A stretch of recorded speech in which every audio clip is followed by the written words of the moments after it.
యాడొస్తుంది sound? Hi hello నమస్తే welcome to Sharadakka welcomes. ఈరోజు నేను మీకు ఒక మంచి ఐస్ క్రీమ్ చూపిస్తానండి.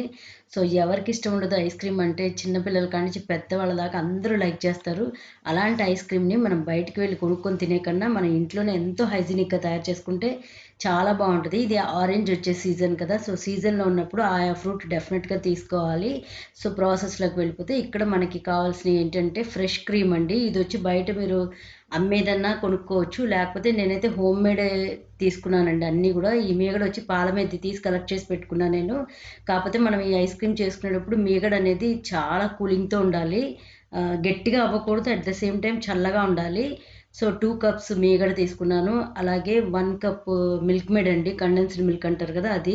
1 కప్ ఫ్రెష్ ఆరెంజ్ జ్యూస్ తీసుకున్నాను. కొద్దిగా అంటే కొద్దిగా కలర్ వేసానండి.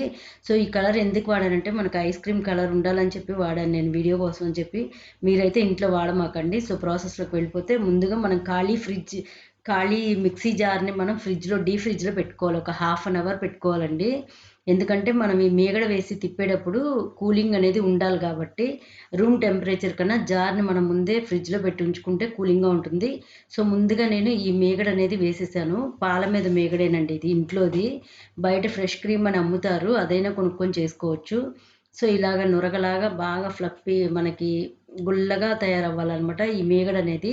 ఎక్కువసేపు బీట్ తిప్పమాకండి మిక్సీని. ఎందుకంటే మరీ వెన్నపూస బయటకు వచ్చేలాగా ఉండకూడదు, ఇలా ఉండాలన్నమాట. మనకి మినపప్పు గార్లిక్ రుబ్బుకుంటే ఎలాగా ఉరవిస్తుంది అంటాం కదా, అలా ఈ టైప్లో ఉండాలన్నమాట.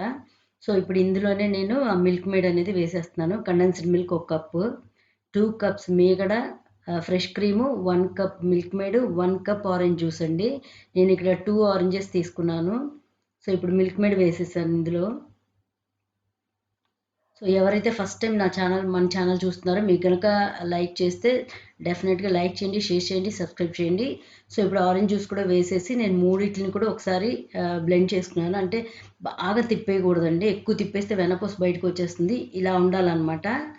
సో దీన్ని మనం ఇప్పుడు ఎయిర్ టైట్ కంటైనర్లో ఒక బాక్స్లో వేసుకోవాలి. సో నేను ఇక్కడ ఎక్కడ కూడా బయట నుంచి తెచ్చిన ఏది వాడలేదండి, అన్నీ హోమ్ మేడే. మీగడ మీరు దాసేటప్పుడు కూడా ఎక్కువ పాలు వచ్చేలాగా తీయమాకండి, ఉట్టి మీగడ ఒకటే వచ్చేలా తీసి డీప్ ఫ్రిడ్జ్లో పెట్టి కలెక్ట్ చేసుకోండి. మనం ఐస్ క్రీమ్ చేస్తాం అనగా ఒక హాఫ్ అన్ అవర్ బయట పెట్టుకుంటే సరిపోతుంది. సో ఇలాగ ఒకసారి బాక్స్ని కింద కొడితే మనకి మధ్యలో ఎక్కడ ఎయిర్ ఉండకుండా ఉంటుంది. సో లే ఈవెన్గా వస్తుంది అనమాట మనకి ఐస్ క్రీమ్ అనేది. ఇలా ఎయిర్ టైట్ కంటైనర్లో వేసుకోవడం వల్ల ఏంటంటే పైన మనకి ఐస్ అనేది ఆ, పైన ఐస్ గడ్డలాగా కట్టదనమాట.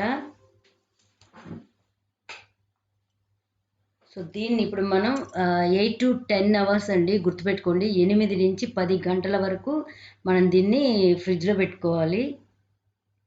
సో చూసారా, చూడ్డానికి ఎంత అట్రాక్షన్గా ఉంది కదా. సో బయటికి వెళ్ళి ఎందుకండి తినడం కదా, మనమే ఎంచక్కా ఇంట్లో చేసుకుంటే యమ్మీ యమ్మీ ఐస్ క్రీమ్ మనం ఎంజాయ్ చేయొచ్చు మన ఫ్యామిలీతో. సో మనం ఈ ఐస్ క్రీమ్ తీయడానికి నా దగ్గర ఐస్ క్రీమ్ స్కూప్ లేదండి. సో నేను ఎప్పుడు కూడా ఇదే గరిటెని వాడతాను. ఈ గరిటెని వచ్చి మనం కొంచెం గోరెచ్చని నీళ్ళల్లో పెట్టుకోవాలి, గోరువెచ్చగా ఉండే నీళ్ళల్లో. ఎందుకంటే ఐస్ క్రీమ్ తీసేటప్పుడు మనకి ఈజీగా వచ్చేస్తుంది బాక్స్లోంచి సర్వ్ చేసేటప్పుడు. అందుకని కొంచెం గోరెచ్చగా ఉండే నీళ్ళల్లో పెట్టుకోవాలి ఈ గరిటె అనేది. చూసారా ఎంత బాగుందో, tasty tasty ice cream ready అయిపోయిందండి. కేవలం కొద్ది సేపట్లోనే మనం కష్టపడేది కూడా ఎక్కువ లేదు, స్టవ్తో కూడా పని లేదు, ఈజీగా చేసేసుకోవచ్చండి. మీకు గనక మిగతా ఫ్లేవర్స్ కూడా బనానా కానీ, అలాగే పిస్తా కానీ, అలాగే చాక్లెట్ ఐస్ క్రీమ్ కానీ కావాలంటే నాకు డెఫినెట్గా కామెంట్ బాక్స్లో అడగండి. నేను డెఫినెట్గా అవి కూడా చేయడానికి ట్రై చేస్తాను. సో ఇప్పుడు దీన్ని వచ్చేసి నేను ఇది ఫస్ట్ తీసింది క్లిప్పింగ్ అనేది కొంచెం మిస్ అయిందండి. బట్ డెఫినెట్గా ఇలాగ ఈ గరిటెతోటి ఇలా తీసుకోవాలి మనం. గరిటెని ఎప్పుడు కూడా ప్రతిసారి స్కూప్ చేసినప్పుడల్లా మనం వేడి నీళ్ళల్లో డిప్ చేసి తీయాలండి గరిటెని. సో ఇలా సర్వ్ చేసేసుకుంటే ఎంతో యమ్మీగా రెడీ అయిపోతుందండి ఐస్ క్రీమ్ అనేది. ఐ థింక్ మీ అందరికి కూడా ఈ వీడియో నచ్చి ఉంటుంది. సో ఎవరైతే బయట నుంచి ఐస్ క్రీమ్ తెచ్చుకుంటున్నారో డెఫినెట్గా ఇంట్లో చేసుకొని ట్రై చేయండి. మీకు నచ్చితే నాకు కామెంట్ బాక్స్లో చెప్పండి. Thank you so much for watching. ఎంతో యమ్మీ ఐస్ క్రీమ్ చూసారు, అసలు ఏం డిఫరెన్స్ ఉండదు టేస్ట్లో కానీ, చూడటానికి కానీ చాలా బాగుంటుందండి. మీకు గనక కండెన్స్డ్ మిల్క్ ఇష్టం లేకపోతే ఈ షుగర్ కూడా వేసుకోవచ్చు. మీరు తినే తీపిని బట్టి, టేస్ట్ని బట్టి మీరు షుగర్ క్వాంటిటీ అనేది పెంచుకోవచ్చు. షుగర్ అయినా కానీ మనం మేము తీపి తక్కువ తింటాం కాబట్టి నేను కండెన్స్డ్ మిల్క్ ఒక్క కప్పే వేశాను. లేదు మాకు స్వీట్ బాగా ఇష్టం అనుకుంటే కానీ 1 ½ నుంచి 2 వరకు కండెన్స్డ్ మిల్క్ తీసుకోవచ్చు. సో యమ్మీ యమ్మీ ఐస్ క్రీమ్ రెడీ. చూడ్డానికే ఎప్పుడెప్పుడు తినేద్దామా అని ఉంది కదండీ! సో, డెఫినెట్‌గా ట్రై చేయండి. ఎవరైతే ఇప్పటిదాకా ఇంట్లో ఐస్ క్రీమ్ చేయలేదో ఫ్రిడ్జ్ ఉంటది కామన్‌గా, మిక్సీ ఉంటది. సో, ఇంకేం కావాలండి జస్ట్ మనకి షుగర్ ఉంటది.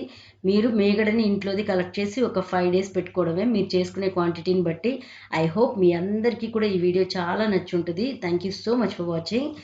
డెఫినెట్‌గా ట్రై చేయండి. డెఫినెట్‌గా ట్రై చేయండి. బయట నుంచి తెచ్చుకునే కన్నా మనం ఇంట్లోనే చేసుకుంటే చాలా హ్యాపీగా ఎక్కువ క్వాంటిటీలో కూడా తీసుకోవచ్చు. Thank you so much for watching. I will come back with one more very good video. Until then, take care. Bye bye.